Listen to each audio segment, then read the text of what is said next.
In the United States, many people still call it soccer. They do not say pitch, they say field. And many have no idea what it means for an entire city to stop breathing for 90 minutes while 22 men chase a ball beneath floodlights. One must stand in the middle of thousands of strangers, singing in unison, watch entire neighborhoods spill into the streets, watch grown men cry openly after victory and defeat, to understand that football, in much of the world, is not merely sport. It is memory. It is nationalism. It is migration. It is grief. It is empire. It is hope. My first World Cup was in Germany in 2006. I was studying abroad as a student from Hampton University, alongside students from William and Mary and Vassar College. I was living in Dortmund at the time, and I had absolutely no understanding of how enormous the World Cup truly was. I was young enough to believe I understood the world while understanding very little of it at all. When Germany advanced to the semifinals, the city became almost unrecognizable. Hundreds of thousands of people flooded the streets. Flags hung from every apartment window. Cars screamed through the street at night. Beer spilled into the pavement. Songs echoed between buildings until morning. I remember standing in the middle of the crowd, thinking that I had never in my life witnessed such collective energy. It felt less like a sporting event than a temporary suspension of ordinary life itself. 20 years later, I find myself in London.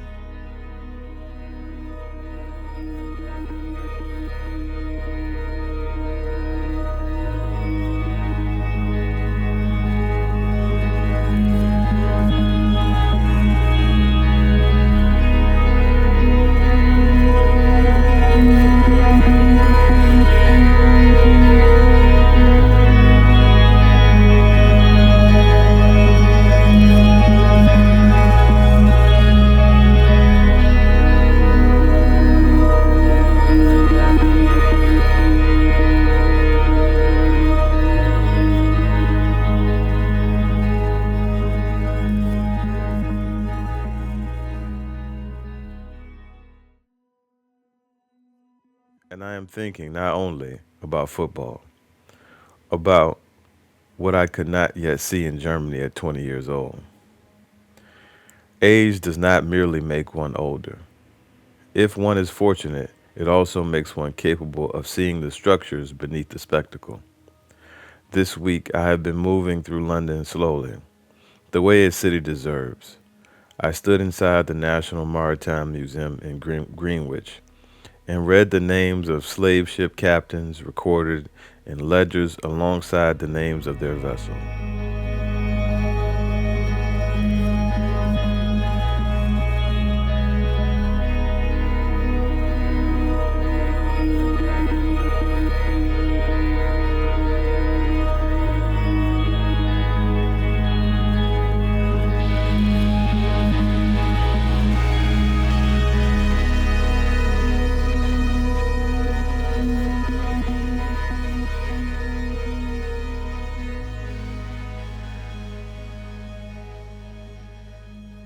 Names of the people they transported are not there.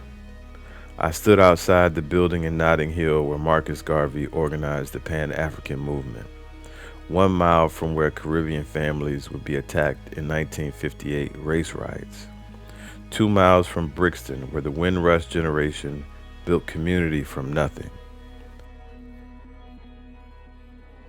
But we just like to act like we're not. We just have diaspora walks all the time, which is a bit annoying because I feel like African Americans, obviously their experiences are completely different to the experiences we've had. A lot of us, or parents and grandparents, came from either places in Africa or places in the Caribbean, so we're a lot more Grounded in where you come from. I wouldn't even say necessarily grounded, but we have a lot of connection with it because we might still have family that we go visit that live there.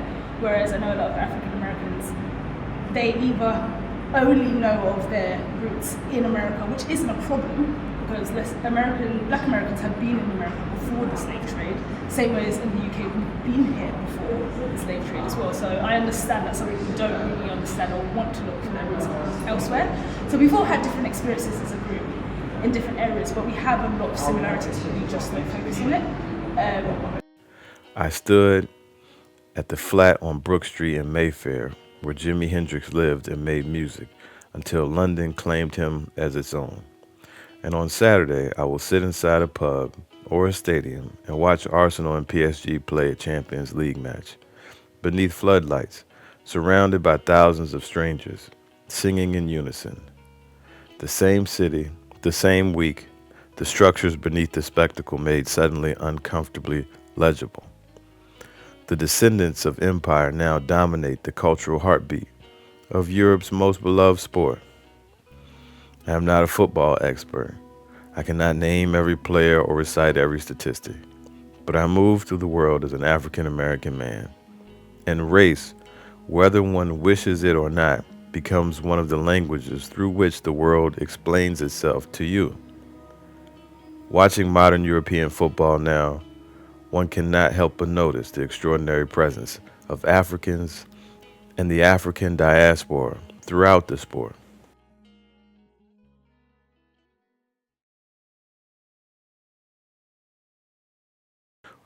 Players like Bukayo Saka, born in Ealing, West London, son of Nigerian parents, wearing the Arsenal shirt in the city his family migrated to, carrying a biography that tells a larger story about Europe itself. So the Euros is a soccer tournament which gets held every 4 years, and countries within the continent of Europe come together and play soccer, right? So England have got to the final, and I went to like a pub to watch the game, and unfortunately England lost, and when they lost on penalties, and the 3 players that missed their penalty were all black. So when that happened, everybody that was in and around that vicinity showed their true colours. So when I was walking home, like, everyone was saying to me, F off back to your country, you piece of monkeys, blah, blah, blah. I get in the car, I don't have tinted windows. When I'm pulling up to the traffic light, the guy next to me, he's screaming saying F you, blah, blah, blah. Bearing in mind, I'm not on that pitch. I'm watching the game the same way you are, you know? But unfortunately, that's how people show their true colours, when they get that moment to, you know? So it's always under the surface? Always under the surface. Always under the surface. It's never at the forefront, unfortunately. And that's just one of many situations that either myself or my friends have experienced, you know? Like, even stop and search.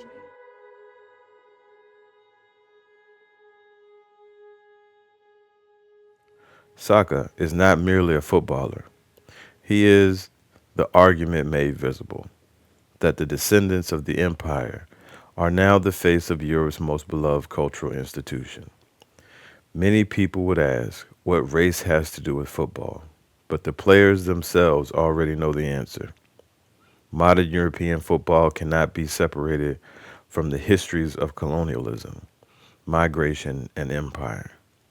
Many of the greatest clubs in Europe are filled with players whose families originate from countries once colonized by the very nations those clubs now represent. Senegal, Mali, Nigeria, Ghana, Algeria, Cameroon, the Democratic Republic of the Congo, and countless others. The descendants of the empire now dominate the cultural heartbeat of Europe's most beloved sport. And yet, as one ascends higher into the structures of ownership, finance, broadcasting rights, investment groups, and institutional control, the demographics shift dramatically.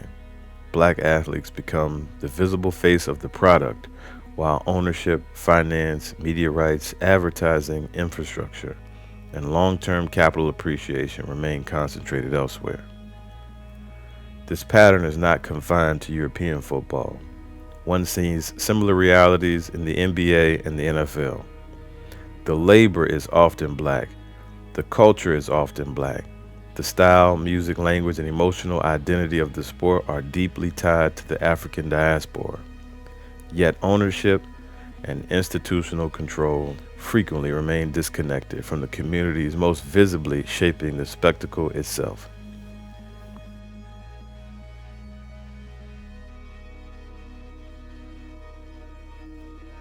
What became clear after the murder of George Floyd was not merely the death of one man, terrible as that death was, but the strange realization that black people scattered across the globe could recognize one another's grief almost instinctively.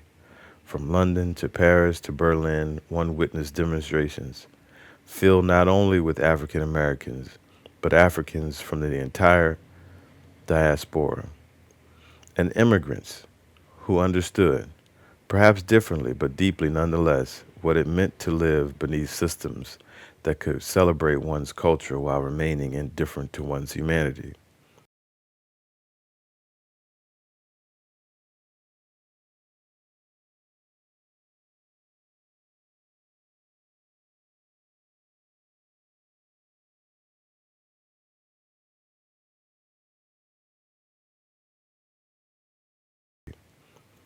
I thought about this standing in the Atlantic World's Gallery at the National Maritime Museum.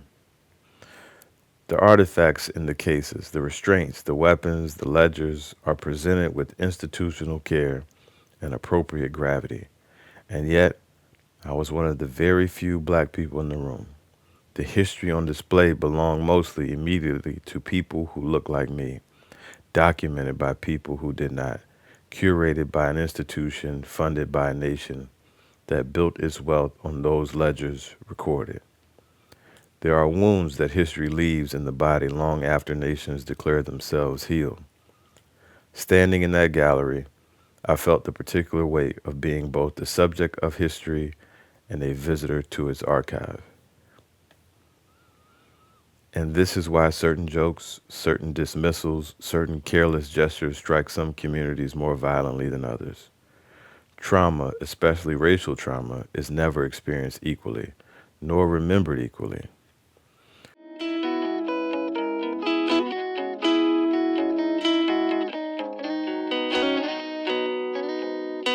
And perhaps that is why this match feels strangely appropriate to contemplate as Juneteenth approaches.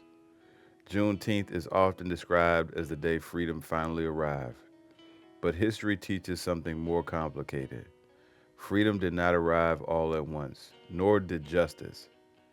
What arrived was the possibility of a different future announced to people who had already survived generations of bondage, displacement, and denial. The celebration was never simply about what had been won, it was about what remained unfinished. On Saturday, Arsenal and PSG will field players whose family histories stretch from Lagos to Dakar to France, places touched by the long reach of empire.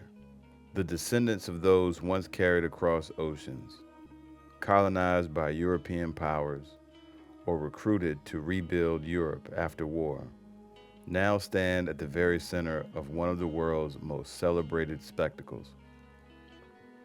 There is something profoundly moving in that, and there is something unfinished in it. For the question has never been whether black people can contribute to the culture, the beauty, or the imagination of a nation. History has answered that question many times over.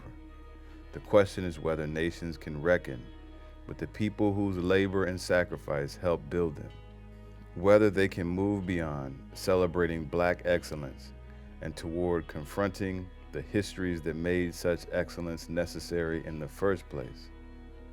The ledgers in Greenwich, the Windrush families, the freedom announced late in Galveston, and the young football players carrying the hopes of entire communities are not separate stories. They are chapters of the same story. So on Saturday, I will watch. Saka will receive the ball on the right wing, 70,000 people will rise, the noise will be enormous, and the football will be beautiful. And beneath all of it, moving silently as it always has, will be the history that made the world, that made the match.